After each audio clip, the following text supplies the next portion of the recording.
kalau ada orang berdonasi, yang harusnya berterima kasih itu yang donasi atau yang diberi donasi? Yang diberi harusnya. Yang diberi harusnya ya. Tapi kalau kita ngelihat filosofinya, bisa jadi yang harusnya berterima kasih adalah yang memberi donasi. Kenapa? Karena kan kita menitipkan bekal kita ke orang yang kita kasih, Mas. Orang itu sudah mau dengan rendah hati menerima bekal kita untuk dibawa ke afterlife gitu, ke akhirat gitu kan.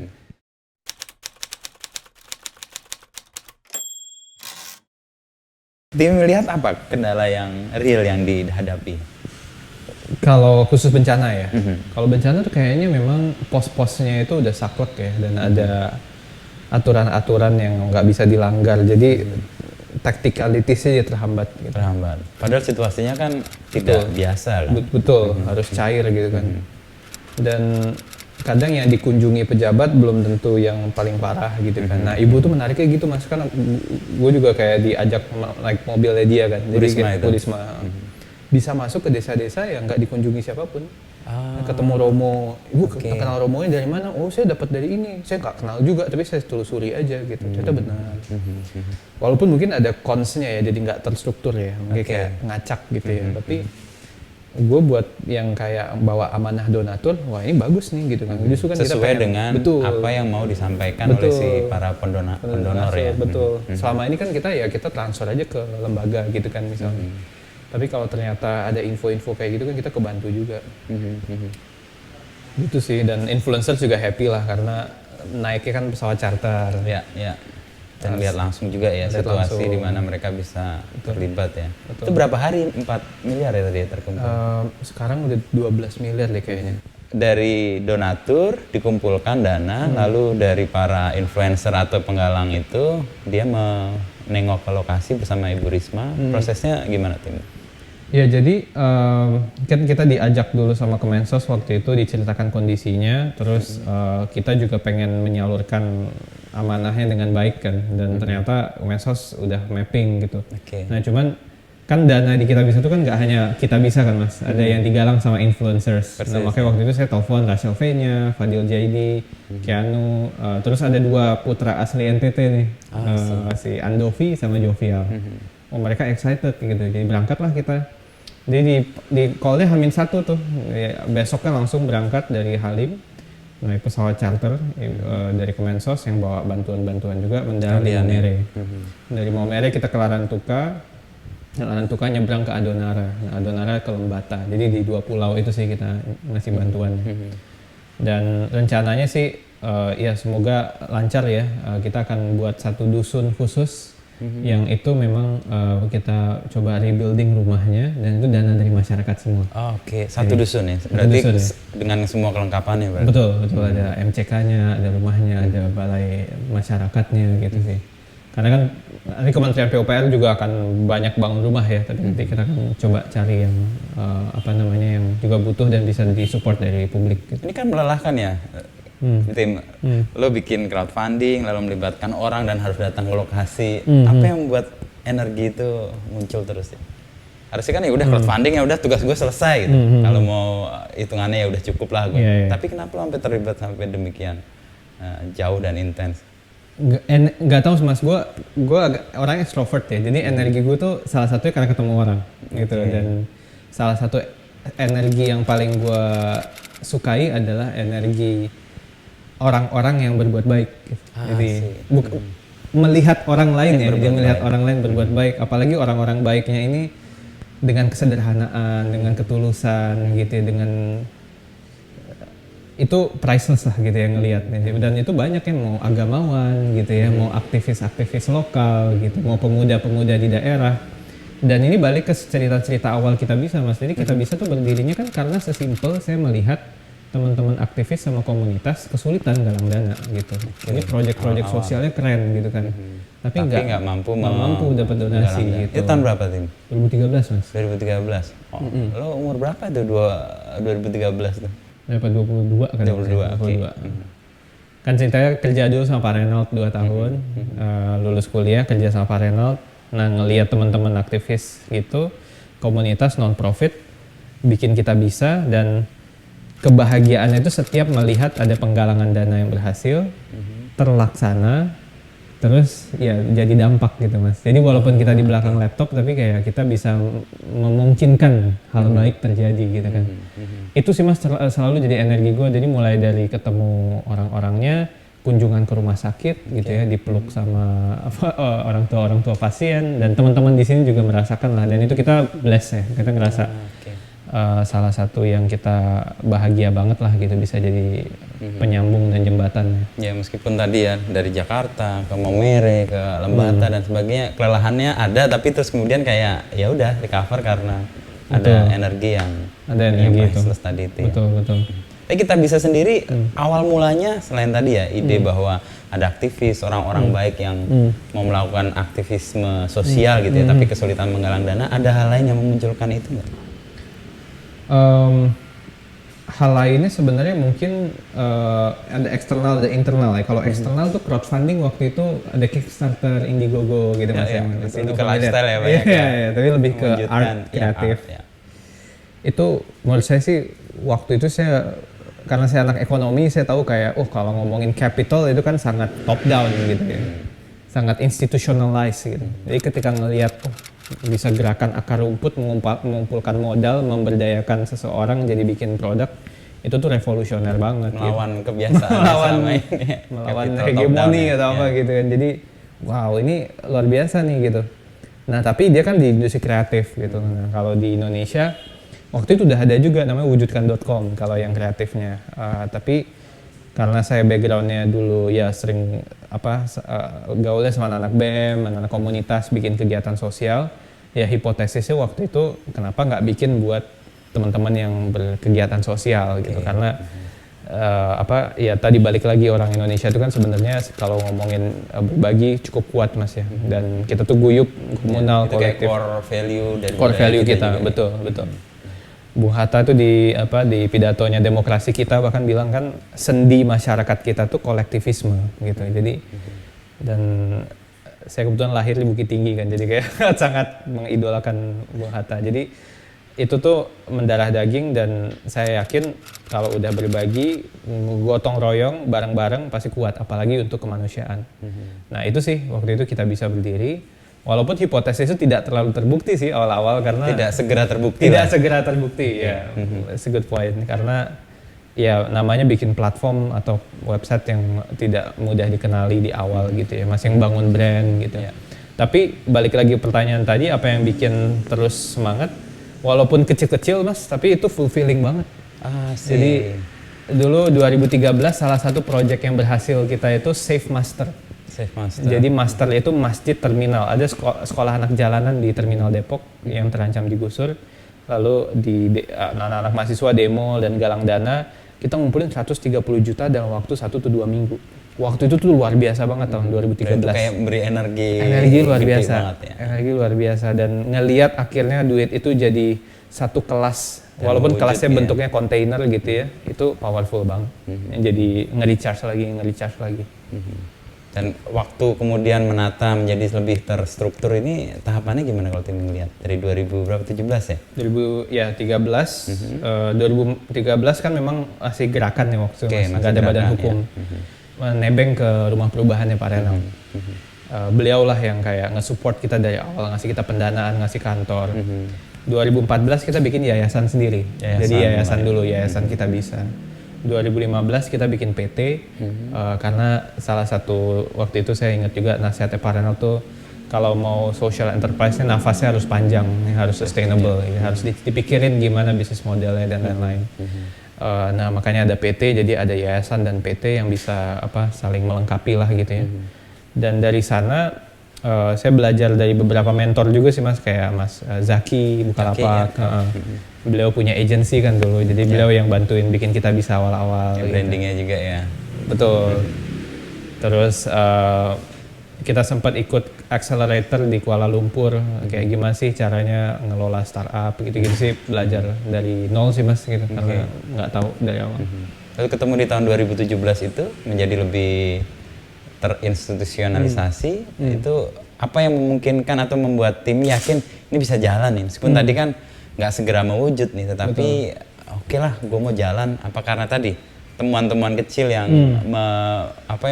fulfilling energi atau gimana?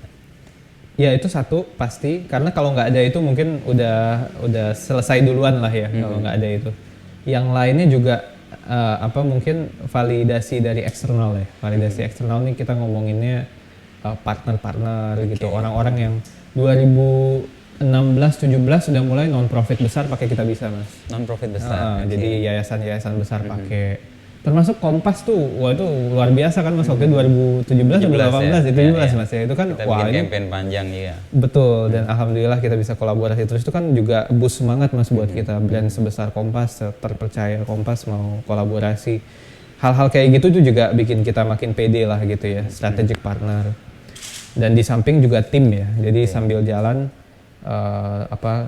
saya sama Fikra ketemu sama orang-orang yang lebih pinter dari kita berdua dan ngebangun ini bareng-bareng, kita juga makin confident karena jadi misi bareng-bareng lah gitu. Oke. Tadi Timi menyebut ada dua yang saya mau gali sih, Pak Reynald sama social entrepreneur yang tadi butuh nafas panjang. Nah, ketemu model yang mau dipakai adalah social entrepreneur itu gimana? Atau entrepreneurship yang lebih ke sosial kan itu ya? Ya sebenarnya itu juga terms yang saya nggak tahu sebelumnya mas, baru tahu pas kerja di rumah perubahan itu, dan tahunya juga karena waktu itu padahal mau bikin buku tentang itu, dan saya jadi waktu karena jadi asisten jadi bantu bikin tulisan lah, riset, dan dari sana saya tahu bahwa sesimpel misalnya dompet duafa gitu, ternyata dompet duafa tuh punya banyak PT di bawahnya, ada dompet duafa water, dompet duafa kurban, dompet duafa properti, macam-macam. Bahkan kalau kita ngomongin institusi keagamaan banyak banget yang juga punya real estate, properti gitu ya. Dan kalau ngomongin aktivis-aktivis lain misalnya kalau kita bicara misalnya Bina Swadaya, Pak Bambang Ismawan gitu kan, ada majalahnya, ada apanya, tapi ada impact sosial. Jadi ngebalancing antara impact dan sustainability itu tuh jadi topik yang menarik gitu. Nah, gimana membalance ini kan. Walaupun di sisi lain ini spektrumnya juga luas, ini pakai mazhab yang mana nih gitu, karena ada juga yang bilang, which is saya percaya juga Tesla itu social enterprise, karena menyelesaikan masalah lingkungan ya. Elon Musk bikin itu bukan buat duit, katakan buat menyelesaikan climate change, itu kan social enterprise in a way gitu ya. Dan banyak lah misalnya produk-produk lain kayak Patagonia gitu ya, Warby Parker, banyak lah produk-produk sosial. Jadi itu menarik tuh buat saya, kayak wow bisa ya gitu, membuat sesuatu yang punya misi kuat, mission driven enterprise, tapi disiplinnya bisnis gitu. Jadi gimana, karena menurut saya sih kan memang banyak isu-isu sosial yang bisa dientaskan kalau pakai disiplin bisnis ya, asalkan stay true to the mission gitu. Dan, ada saya baca beberapa buku sih yang 3 syarat soal social entrepreneurship itu. Satu kan bisnisnya dia harus jalan, karena itu kan jadi pijakan. Kedua, social impact-nya emang harus kelihatan. Yang ketiga yang buat sustainable atau eco friendly ya. Itu 3 hal itu kan yang buat. Kadang-kadang kan nggak tahu kita bisa menemukan bisnisnya dari mana. Kalau impact-nya kan kita tahu nih. Semua orang terbantu kayak nih Pak Gatot. Lalu kemudian ada nyumbang lukisan yang keren. Di sini nanti tim bisa cerita sih. Lalu sama sosial ekonya itu kan juga sering untuk bantu lingkungan dan sebagainya. Nah, bisnisnya sendiri kita bisa gimana? Jadi dari awal kita bisa berdiri itu mas kan kita benchmarking ya, kita ngelihat contoh-contoh di luar negeri. Dan memang kalau crowdfunding itu ada biaya administrasi platform. Waktu itu yang saya survei ada yang 5-10%, ada yang 15 juga. Nah tapi waktu itu kita ambil 5% sebagai biaya crowdfunding platform fees lah gitu ya. Jadi setiap orang yang galang dana, kalau dia misalnya raise 10 juta gitu ya, yang bisa dicairkan 9.500.000 biar operasional website, maintenance dan lain-lain. Nah itu yang dari awal jadi model kita, kecuali bencana alam. Kalau bencana alam kita 0% gitu ya.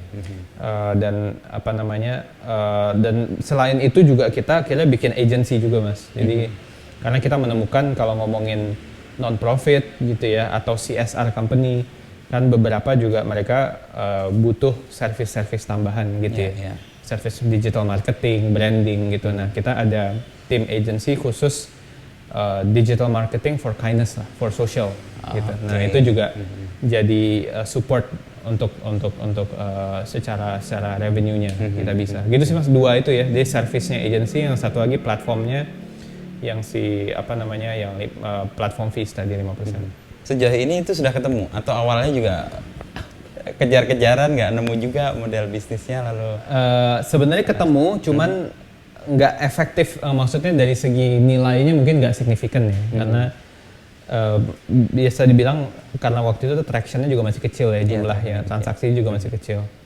Nah dan sekarang pun juga kita prioritasnya kan sebenarnya memperbesar cakupan luasan gitu. Jadi kita reinvest lagi gitu kalau ada tambah tim atau apa gitu. Jadi dari segi bisnis model udah ketemu. Nah paling pertanyaan terbesarnya kan sebenarnya kita pun juga berpikir kayak kita bisa bisa ngembangin ekosistemnya itu kemana lagi gitu kan. Nah, itu pertanyaan berikutnya. Pertanyaan berikutnya betul, karena ya kita mungkin one day sebenarnya melihat crowdfunding ini sebenarnya sebagai alat buat publik bisa menyalurkan kebaikannya saja gitu kan.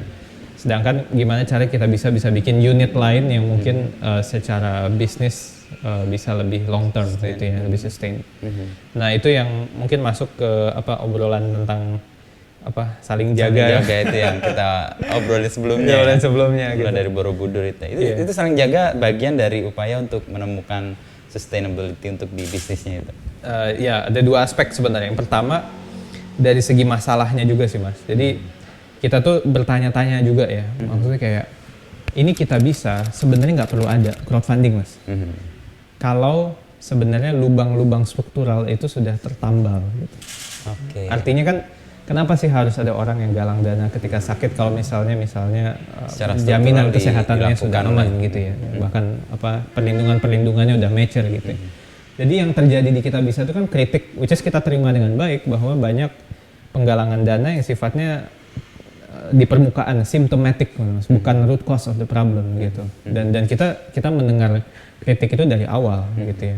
Dan buat kita ya kita acknowledge, kita tahu ada kritik itu dan kita ngerasa juga, tapi tetap butuh, masyarakat tetap butuh, ini urgent gitu. Nah tapi apa solusi yang lebih struktural, yang lebih sistematis? Nah kalau ngomongin di Kita Bisa, mayoritas kan penggalangan dana orang sakit Mas, medis. Dan bantuannya itu tanda kutip ya impulsif lah ya, baru ada yang sakit baru kita gotong royong bantu gitu. Lalu kita berpikir apa yang bisa kita lakukan lainnya tanpa harus menunggu ada impuls, ada trigger ini gitu. Nah kita belajar dari masyarakat kita sendiri Mas.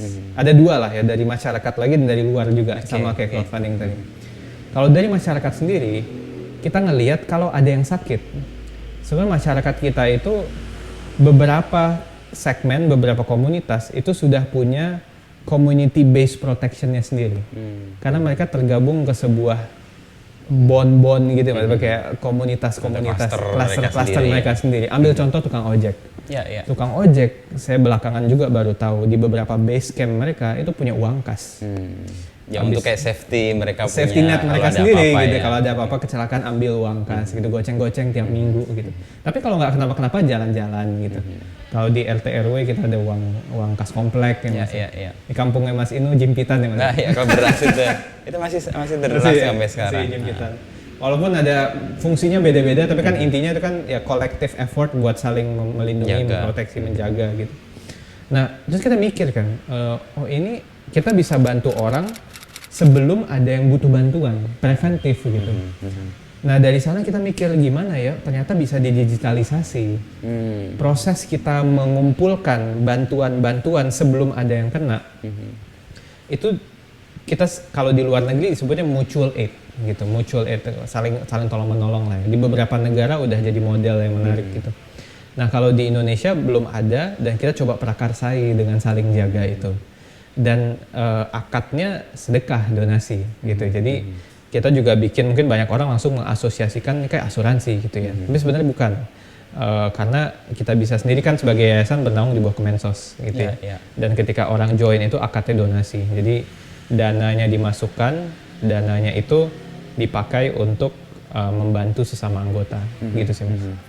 Ya itu roots-nya adalah value kita punya sendiri. Betul. Lalu kemudian ada trigger-trigger dari luar yang kemudian membuat itu lebih modern, lebih terdigitalisasi. Betul. Itu yang membuat juga proses atau upaya ini mungkin juga sustain ya, karena kan bukan dari luar sama sekali, karena itu roots-nya emang dari di kebudayaan kita ya. Dari kebudayaan kita, benar.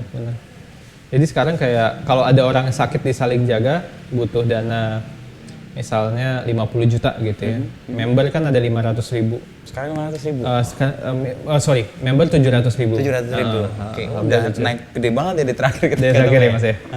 Tapi kalau biar gampang hitungnya, misalnya member 500.000, ada yang butuh 50 juta. 50 jutanya langsung dibagi rata kan Mas? Dari 500.000 member ya. Per orang berkurang saldonya 10 rupiah.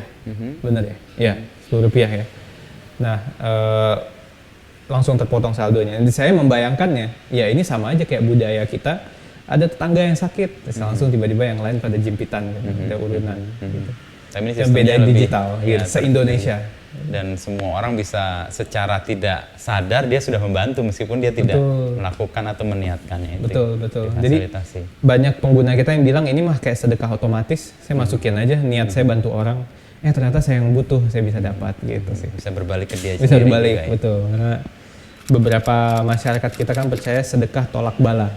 Ya ini beneran sedekah, kalau ada bala, orang lain sedekah lagi ke kita. Yang sebenarnya kan secara spiritual kan sebenarnya dengan kita melakukan itu, ya Allah jagain kita kan, maksudnya kita udah serahkan itu gitu kan, dan itu bukan hak kita juga kan beberapa gitu sih. Nemu nama-nama itu gimana? Ini pertanyaan yang gue pengen. Kita bisa ini kan nempel tuh semua orang pakai kata ini, kita bisa. Dan itu kan tersimpan kayak sebuah optimisme ya. Apalagi sekarang orang optimis tuh kayak agak dianggap aneh karena situasinya tuh nggak bisa kita optimis nih. Ya dulu kita bisa tuh karena Obama campaign weekend Mas. Oh, dari situ. Zaman-zaman ya, 2008 ya, 2008. Kan inspiring banget tuh Obama. Yes gitu. we can ya. Yes we can, kita bisa. Terus juga karena kitanya itu menurut saya strong sih, karena kita, betul. Bukan kami, bukan aku, bukan kamu, lebih kita. Dan karena kolektif, balik lagi tadi kolektivisme, jadi bisa, jadi optimis. Jadi kolektivisme dan optimisme, jadi kita bisa. Dan awalnya domainnya udah dibeli orang Mas, jadi kita nunggu sampai orang itu ngelepas. 1,5 tahun kayak nego-nego tuh, boleh nggak gitu. Awalnya kita beli .co.id, .org, .com-nya belum dapat. Ya untuk kita bisanya sendiri tim, saya masih pengen menggali bagaimana sebenarnya masyarakat bisa menerima ini, dan kemudian ini kan jadi platform utama nih. Kalau ada apa-apa top of mind orang itu crowdfunding, kita bisa. Nah proses untuk membuat masyarakat juga ini ada platform, lalu menggunakan ini untuk upaya-upaya baik yang dilakukan oleh banyak orang, itu gimana? Ya, ini ya kalau tarik ke belakang saya juga nggak nyangka sih Mas, dan ini amanah besar dan kita ngerasa ini ya tanggung jawab juga ya gitu. Dan kalau gimana ceritanya bisa di titik ini, kayaknya benar-benar ibarat building batu bata gitu sih Mas ya, step by step, rock by rocks gitu. Karena trust itu kan dibangun nggak cepat ya. Harus perlahan-lahan, dan itu pun tantangannya juga banyak kan. Banyak orang yang join, tagline kita menghubungkan orang baik, tapi yang join nggak hanya orang baik, kadang ada orang-orang lainnya juga. Jadi gimana kita bisa membuktikan dari satu campaign ke satu campaign ke satu campaign. Kayaknya benar-benar itu sih Mas yang utama ya, karena itu membangun trust juga ya. Itu yang ngebangun trust, karena bagaimana setiap campaign itu bisa kita pertanggungjawabkan, ada update-nya, ada publikasinya, ada kolaborasinya, dan itu terakumulasi secara perlahan. Menjadi sebuah trust tadi. Pernah mendapati satu hal yang tidak memunculkan kepercayaan juga, atau fake, atau ada yang ngakalin gitu? Ini di kantor ini tuh ada satu ruangan khusus tuh tim trust and safety Mas. I see. Jadi untuk tugasnya? Iya, jadi bahasa bercandaan anak-anak tim suuzon. Mencurigai segala sesuatu. Ngecek-cekin. Skeptis gitu ya? Skeptis, betul. Karena kan kita nerima ratusan kan se-Indonesia, orang sakit, membangun rumah ibadah atau macam-macam. Ya itu kita punya SOP lah, SOP yang kita perbaiki terus gitu, dari segi policy ataupun dari segi teknologi. Kayak misalnya orang yang join harus verifikasi identitas, KTP, selfie, kemudian kalau dia sakit minta dokumen medis, telepon rumah sakit dan lain-lain. Terus kadang juga ada fitur laporkan kan, jadi ada laporan publik, kita investigasi ke lapangan. Kalau ada yang tidak Betul. mempercayai. Betul. Dan beberapa kasus terbukti dananya kita hold gitu kan, kita alihkan atau kita kembalikan ke donatur gitu. Jadi kalau pertanyaan tadi ada atau tidak, pasti ada sih Mas. Jadi pasti ada, kita nggak bisa pungkiri. Tapi apakah ada yang sangat major? Alhamdulillah sih sekarang rata-rata kita bisa solve karena either dananya itu masih bisa kita pertahankan, kita hold, kita kembalikan ke donatur, atau ya apa namanya Di awal dibatasi dengan beberapa, karena udah ada pagar-pagar tadi kan gitu. sehingga orang nggak masuk dengan niat buruknya tadi Niat ya. buruknya tadi, benar. Dan terdeteksi di awal gitu ya. Ya. Apa namanya? Tim Trust and Safety. Trust and Safety. Ini dia tiap hari berarti ngecek. Tiap hari Mas, betul. Dan wah kadang kita jangankan maksudnya orang yang memang sudah niat nipu ya Mas ya. Kadang kan juga orang-orang yang mungkin ngelihat dapat donasi besar itu harus dijagain juga kan Mas. Misalnya, wah tiba-tiba dapat berapa ratus juta gitu. Mungkin kita kolaborasi kan sama Kompas kan kadang, wah ada ini dapat ini, kalau nggak dijagain malah beli konsumtif. Ya, betul. Nah itu kan juga laporan tuh ke kita, wah kita harus investigasi, kita harus cek. Kadang kita tahan, terus ada miskomunikasi. Kenapa duit saya ini kan hak saya gitu. Nah, jadi kompleks lah gitu. Ini sesuatu yang ya secara operations kita handle tiap hari lah. Itu termasuk dengan biaya yang tadi ditarik itu ya untuk kepentingan-kepentingan kayak begini. Betul. Karena pengalaman di Kompas waktu crowdfunding dengan kita pernah satu titik dananya gede banget, tapi yang mau kita bantu itu ada perselisihan keluarga. Ada perselisihan keluarga. Wah, itu kompleks ya. Secara energi melelahkan, lalu secara kita jadi menyelesaikan masalah keluarga itu. Tapi ya udah bagian dari niat kita untuk melakukan itu, akhirnya ya kita solve dengan segala kemungkinan yang ada gitu. Cara-caranya saya mungkin Kompas aja cuman bagian kecil, kita bisa kan banyak banget tuh yang harus sehari kira-kira ada rata-rata yang bisa ceritakan data yang masuk atau berapa yang melakukan campaign. Kalau campaign tuh ratusan Mas per hari ya, per hari ratusan, baik itu medis dan non medis. Kalau medis lebih mudah, lebih straightforward kan, karena dokumen medis di mana, di rumah sakit apa, lebih gampang. Nah non medis ini yang variasinya beragam kan, ada yang bantu kucing, ada yang nanam pohon, ada yang apa. Nah itu kita belajar terus sih cara untuk ini kegiatan atau hal yang Timi bayangkan nggak waktu kuliah melakukan hal ini semua? Enggak. Lulusan Fakultas Ekonomi, bayangan saya kan ya, atau jangan-jangan udah bayangin nggak? Enggak sih Mas, enggak sama sekali. Lalu kecebur di sini tuh gimana? Ya atau masih kecelakaan kali ya, jadi kayak karena emang dari awal itu kan bukan, waktu itu kan startup belum happening juga masih 2013, jadi emang bikin gerakan ya, karena waktu di zaman Pak Reynald itu banyak anak muda bikin gerakan-gerakan sosial gitu. Saya pikir apa nih, oh digital menarik nih gitu aja sih. Terus ada Kickstarter. Awalnya terkumpul di Pak Reynald? Ya waktu saya kerja di Pak Reynald, betul. Jadi inspirasinya juga pas saya kerja sama beliau gitu kan banyak browsing, namanya jadi asisten kan harus cari-cari konten gitu. Saya tahu Kickstarter tuh karena riset. Apalagi mungkin ya kayak semi-semi jadi jurnalis juga kan dulu, kayak beliau mau nulis di Kompas waktu itu kan, saya mau nulis tentang tema inovasi, tolong cariin contoh-contoh ya, googling gitu. Sambil itu Timi belajar dan menemukan lalu kayak gairahnya untuk membangun ini ya sebagai startup. Apa kesulitan bangun startup, Tim? Jadi ya startup kayaknya ya 5 tahun lalu kayak keren banget ya. Sekarang kan kayaknya udah kayak overrated juga ya. Orang udah ngerasa. Atau gimana menurut Timi, gimana? Startup tuh gimana? Ya sebenarnya kalau ada namanya Paul Graham ya, yaitu salah satu pendirinya Y Combinator yang terkenal. Dia bilang cuma satu tuh sebenarnya musuh utamanya startup, yaitu make something people don't want. Jadi tugasnya startup cuma satu, membuat sesuatu yang dibutuhkan orang. Nah itu tantangan utama Mas, karena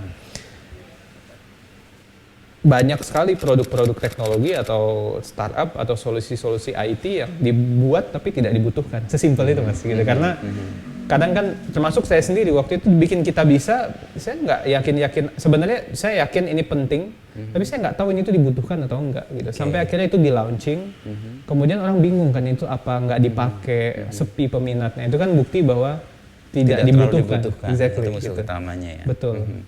Nah itu kata-katanya sederhana, tapi nah untuk mencapai bisa dibutuhkan itu kan harus riset, iterasi, eksperimen, inovasi. Nah itu mulai dari tantangan lainnya, mengumpulkan dana supaya cukup panjang eksperimennya. Kalau enggak kan nafasnya bisa dijaga. Kalau enggak runway-nya terbatas, nggak sempet take off, ya gitu-gitu kan bagian dari membuat sesuatu yang dibutuhkan. Itu satu lagi ya menjadi relevan, karena membuat sesuatu yang dibutuhkan tapi lama-lama nggak relevan lagi, ada yang lebih baru, relevan ada lagi, yang lebih cocok gitu ya. Betul. Itu artinya kan bisa berubah-ubah ya. Lalu apa yang membuat pijakan itu tetap? Sementara mungkin ada perubahan yang yang relevan kan pasti harus lihat bagaimana behavior orang, bagaimana kebutuhan orang. Pijakannya apa dan apa yang membuat ini kemudian stick di situ meskipun turunannya atau yang manfaatnya atau dibutuhkannya itu selalu ada. Ya, mission sih mas, misi. Balik ke misi ya, karena yang long lasting itu kan misi. Kalau visi aja bahkan kan bisa 5 tahun gitu. Persis, ya. 5 tahun kita mau dengan konteksnya sesuai konteks, sesuai roadmap lah. Gitu. Tapi kalau balik ke misi, dan kita cukup generik ya, karena kita ngomongnya connecting kindness kan, menghubungkan kebaikan. Itu misinya. Misi ya. Jadi creating a kinder world by allowing you to channel kindness, connect kindness at scale. Jadi connecting kindness, channeling kindness at scale. Jadi kita ngomongin connecting, jadi kita sebagai enabler, kindness adalah apa yang mau kita connect. Jadi kalau bukan kindness, kita juga cek gitu kan apa sih ini gitu. Dan at scale kalau ngomongin scaling kan teknologi. Gitu kan. Misi itu jadi pijakan ya, untuk kemudian bikin entah rintisan baru, unit baru, kayak gitu. Jadi jangkarnya lah mas ya, mau kemana-mana pun ujung-ujungnya ke sana gitu. Walaupun nanti turunannya bisa luas gitu kan, karena definisinya kan bisa berkembang gitu. Nah, gitu sih. Jadi rasanya itu dan itu jadi energi kita juga ya, karena itu yang bisa di-celebrate terus-terusan gitu. Ini bisa jadi pijakan untuk kemudian menemukan model-model yang lain ya, yang connecting kindness itu ya. Nah, menemukan misi itu Timmy bagaimana mendapatkannya? Kayaknya dulu sempat berubah-ubah. Awalnya nggak ngerti harus ada misi bahkan mas, tapi kayak jalan-jalan aja, terus ngobrol-ngobrol sama tim sih mas. Kayak apa sih yang kita bagus? Kita tuh bisa dibilang lumayan jagonya apa sih gitu ya di bidang apa? Misi juga berkembang juga sebenarnya. Betul. Awalnya belum ketemu, tapi ke dalam tim kemudian dicari. Betul. Jadi kayak benang merahnya apa sih dari yang kita lakukan? Jadi what we are good at gitu kan? Apa yang kita bisa lakukan? What is required gitu kan, dibutuhkan sama masyarakat gitu, dan kita juga passionate, kita juga suka ngerjainnya gitu. Nah tengah-tengahnya itu kayaknya sebenarnya ya kita bisa dari awal connecting kan, donatur ketemu sama sekolah anak jalanan tadi, siapa connecting. Oh kindness karena ketemu orang baik yang sedekah subuh setiap hari itu kan seorang orang baik gitu. Jadi akhirnya dijahitlah dalam satu statement, dan ujungnya apa, kinder world. Jadi creating a kinder world. Ya mungkin terlihat naif ya, cuman kita sih percaya setiap donasi yang tersalur itu dunia sedikit lebih kind. Lebih baik. Agak 0,0001 senti juga nggak apa-apa gitu ya. Karena kan energi berbagi kan mas gitu. Jadi creating a kinder world by allowing you channel kindness at scale gitu. Jadi gitu sih, itu juga ya kita iterasi terus akhirnya ketemu itu. Dan sampai sekarang itu jadi pijakan untuk kemudian bisa kayak tadi ya bikin inovasi. Membuat startup itu tidak kayak obsolete lagi. Jadi dia ada hal yang baru perlu dihadapi dengan kebutuhan masyarakat yang sedang diinginkan gitu ya. Posisi Timmy sekarang, ini kan keluarga nih. Oh iya. Let's punya anak ya, punya anak 2 bulan. Iya benar. Ada yang berubah nggak Tim? Sebelumnya kan ya kalau posisinya kan aktivis sosial tuh ketika dia sendiri dan belum berkeluarga itu kayaknya kalau bahasa Jawa itu istilahnya markantar-kantar gitu. Ada perubahan nggak? Atau justru membuat lebih matang? Yang pasti jadi lebih banyak pertimbangan pasti ya mas, otomatis kayaknya. Cuman alhamdulillah banget punya keluarga yang juga suportif gitu. Kayak kemarin ke NTT kan sempat, tapi ya udahlah, maksudnya tugas gitu ya. Dan ya paling kurang tidur, standar lah mas ya. Tapi ini sih kalau yang agak filosofisnya kadang ya mungkin semua orang tua merasakan ini ya, karena kalau ngelihat anak tuh kan kita jadi berpikir dunia seperti apa yang nanti akan ditinggali oleh dia gitu kan. Asik. Ya kan maksudnya kayak jadi nambah alasan untuk Melakukan sesuatu gitu. Yes, ya. Karena nggak buat kita nih, buat anak kita Next gitu. generation gitu ya. Itu yang menguatkan ya. Menguatkan in a way. Ya. Sekarang dalam posisi ini membagi waktunya gimana Tim? Masih muda, keluarga, lalu jadi CEO untuk sebuah usaha yang ya social enterprise, tapi kan juga sesuatu yang harus dikelola secara bisnis juga gitu ya. Ya sebenarnya kayaknya sih nggak bagus-bagus amat sebenarnya untuk ngelola waktu ya, kayak termasuk yang kadang masih delay ini itu, tapi kebantu banget sama tim sih ya, karena kan kita complementing, it's not a one man show lah gitu, karena dari awal it's really about teamwork, dan kita bisa nggak mungkin di titik ini kalau nggak ada tim-tim awal yang sampai sekarang masih join kita di Fahri dari awal, Fikra dan banyak lah yang lain. It's a blessing karena journey-nya itu bisa dinikmati juga bukan karena kita mau kemananya, tapi kemananya sama siapa. Sama perjalanan itu ya. Itu. Kayak naik gunung, kayak traveling kan, kita naik sepeda sama Mas Inu nih, seru ngobrol-ngobrol gitu. Itu sih yang enjoy ya, jadi waktu pun juga jadi ya kita saling ngerti lah. Fikra bahkan lagi di New Zealand Mas kan, udah setahun.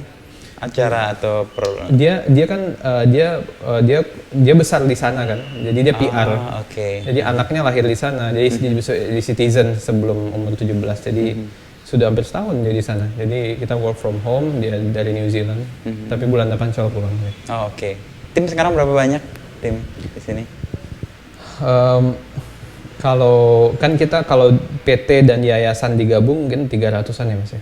300-an. Ada di seberang juga ya. Ada di seberang juga. Mapsnya diarahkan ke sana. Iya. 300-an ya.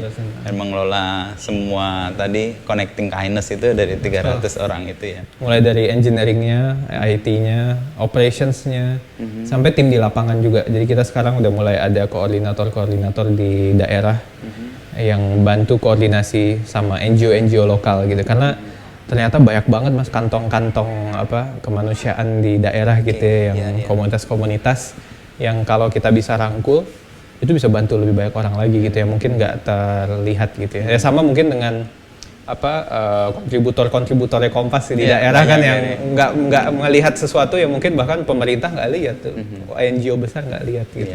Dari kacamata mereka malah muncul dan kemudian jadi perhatian dan kadang-kadang bisa jadi pintu untuk solusi atas persoalan sih. Karena mereka punya kedekatan dengan persoalannya lah. Yes.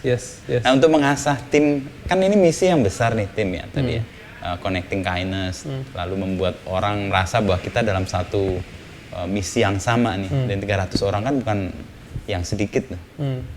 Ada cara untuk membuat mereka tune in di situ dengan misi itu. Dan ini gambar tadi kan timnya cerita. Iya benar. Thank you Mas sudah dikasih clue. Tapi itu pertanyaan yang penting dan berat sekali karena ngomongin culture kan Mas. Persis, gitu. Ya. Dan ini kan juga belum lama ya. Artinya kan baru mau diwujudkan kan. Orang belum percaya banget lah gitu istilahnya gitu. Betul. Ya,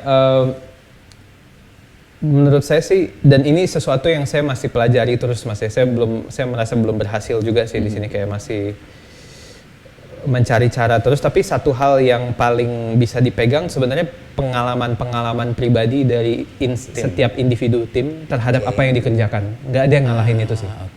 Karena banyak orang yang join kita bisa kan punya why-nya masing-masing gitu. Tapi pas udah di dalam ada beberapa yang mengalami momen-momen spiritual gitu ya, atau dan seleksi juga ya.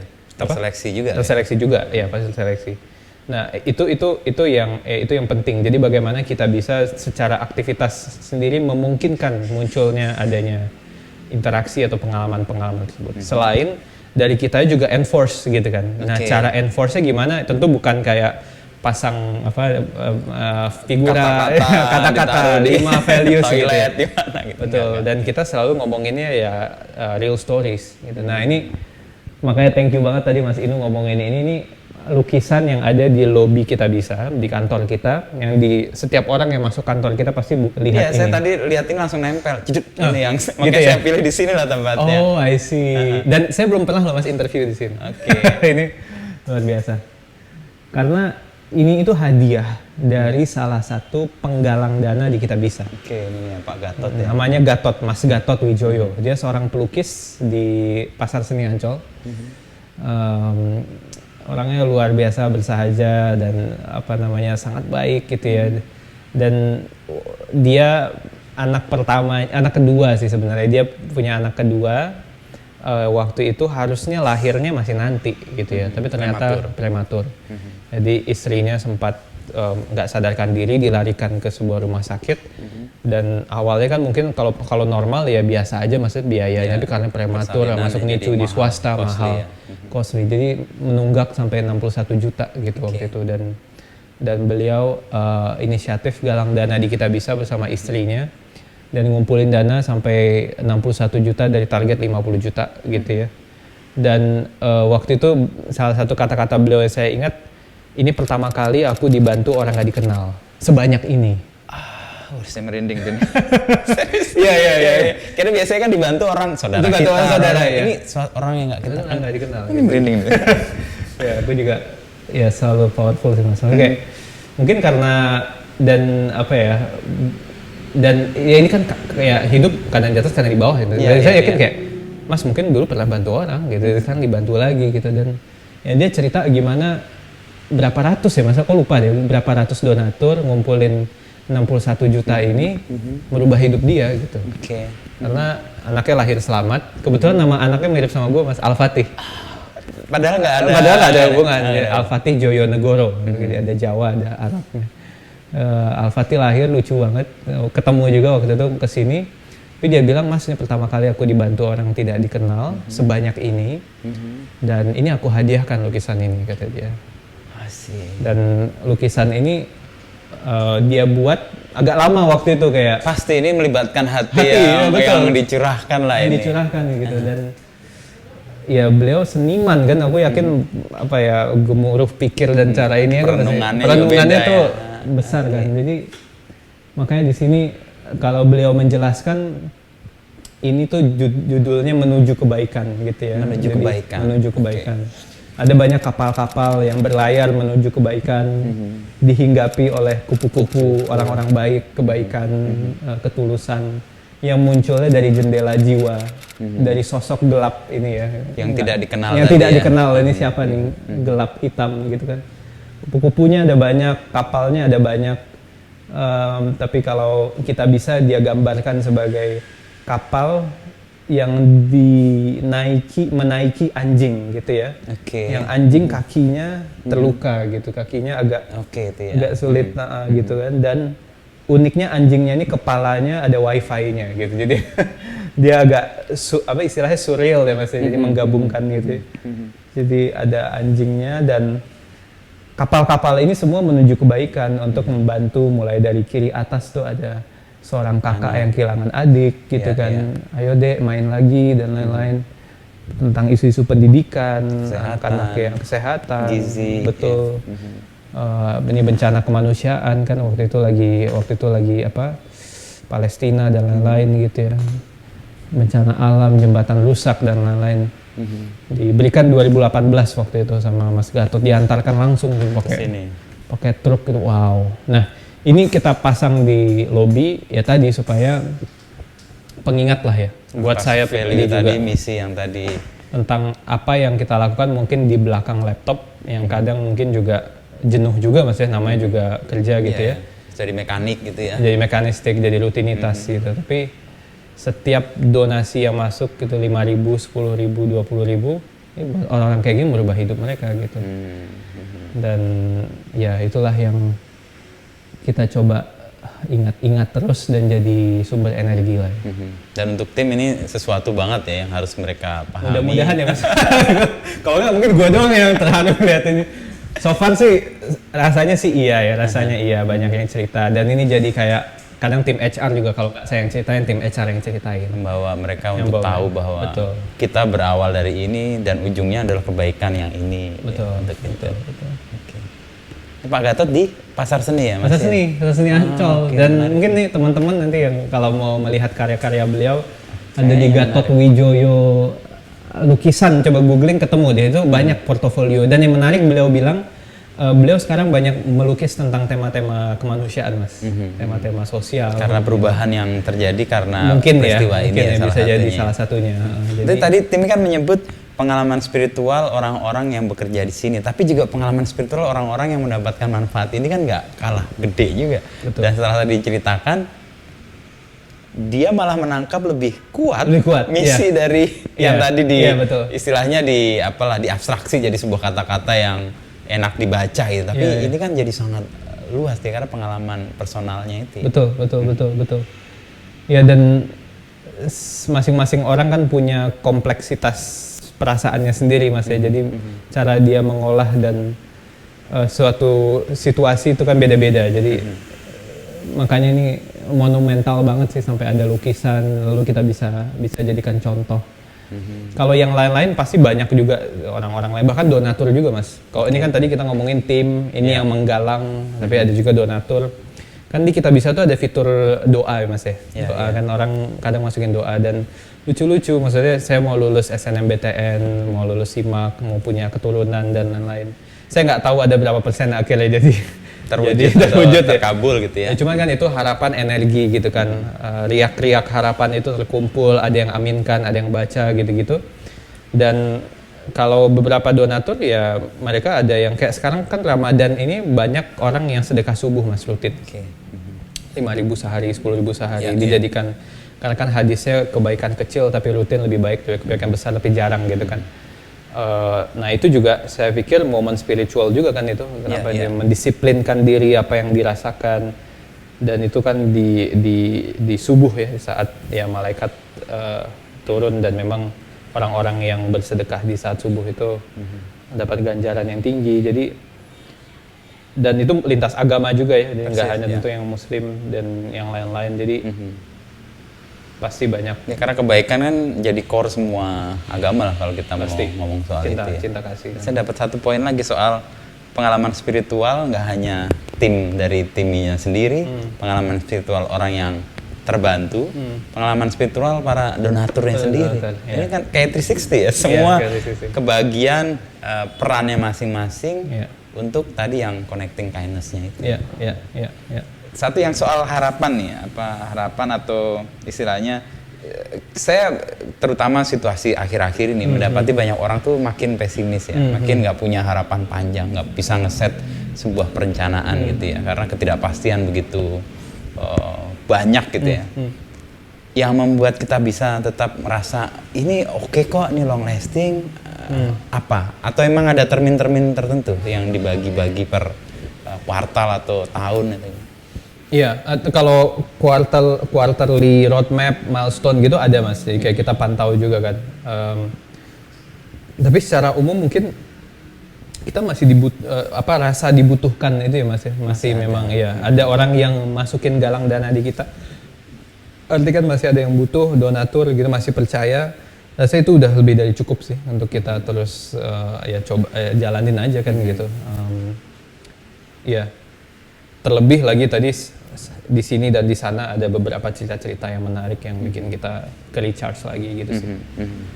Itu yang membuat ini lebih panjang ya, karena ngelihat ke depannya juga kayaknya oke kok, ini masih orang masih butuh. Dan tadi sih karena value yang dipijak itu value yang benar-benar ada kan, bukan yang di-create ya, sehingga itu mungkin juga akan tumbuh terus karena berasal dari bukan tempat yang asing, tapi dari tempat di Sumatera ada, di Jawa ada, di mungkin Nusa Tenggara juga ada yang soal kebaikan. Dan itu dipraktekkan terus dan contohnya ada terus. Jadi kita nggak ngomongin dogmatik yang jauh gitu ya dari kenyataan, dari realita gitu, tapi terjadi kok setiap hari gitu, ada terus, dan itu ada di platform kita gitu. Jadi hidup gitu. Jadi nilainya hidup, dan tugas kita ya karena dapat amanah buat membesarkan ini ya kita jaga aja gitu, kita jaga interaksinya gitu sih.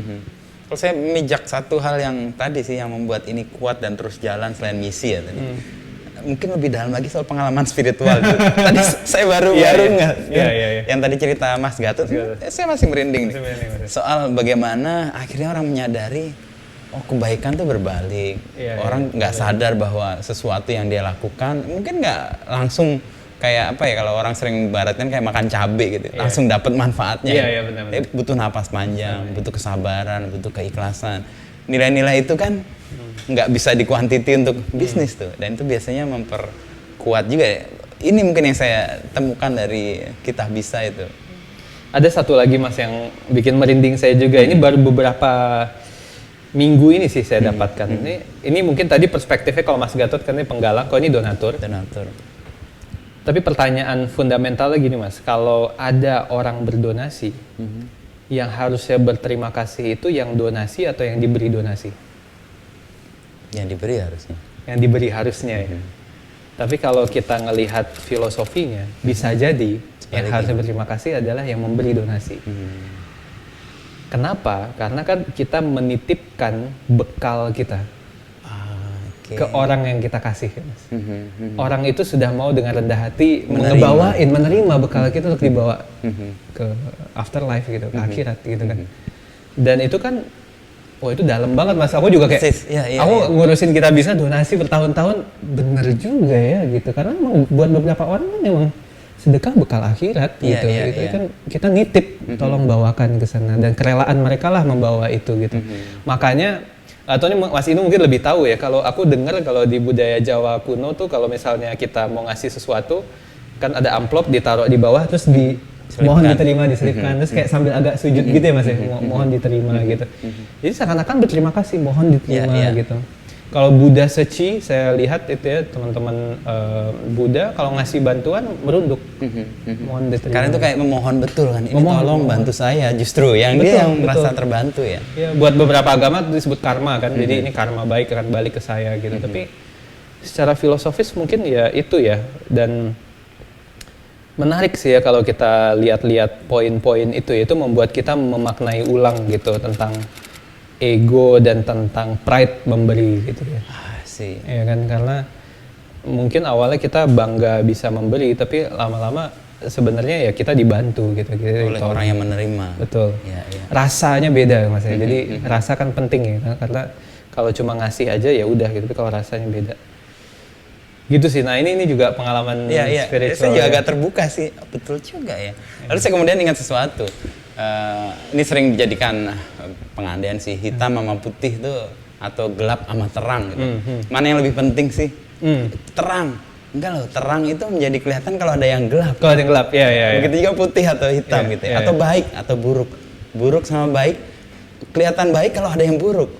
Nah ini kan sebenarnya mirip meskipun nggak persis analoginya, tapi bahwa orang memberi itu sebenarnya dia dibantu kan untuk tadi mendapatkan jalan atau kebaikan dia sampai di satu tempat.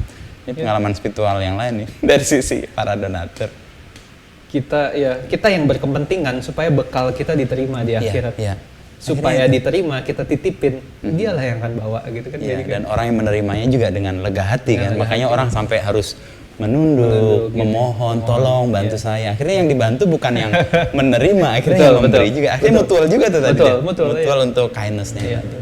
Dan kalau di zakat kita kenal sebagai yaitu memang haknya orang-orang yang itu bukan dia minta, nggak boleh dia minta. Karena kita harus memberi, karena kita yang bukan punya saya gitu. Ini hak kamu gitu, kayak biasa aja. Mungkin kalau sekarang santuy aja gitu kan, kayaknya bukan punya gua kok, santai aja santai kayak gitu kan sebenarnya ya. Tapi menarik ya, jadi kayak kebaikan yang kalau di dunia donasi kalau ditelisik lagi tuh banyak hikmah-hikmah yang luar biasa. Belajar banyak nih, Tim. Sama Mas.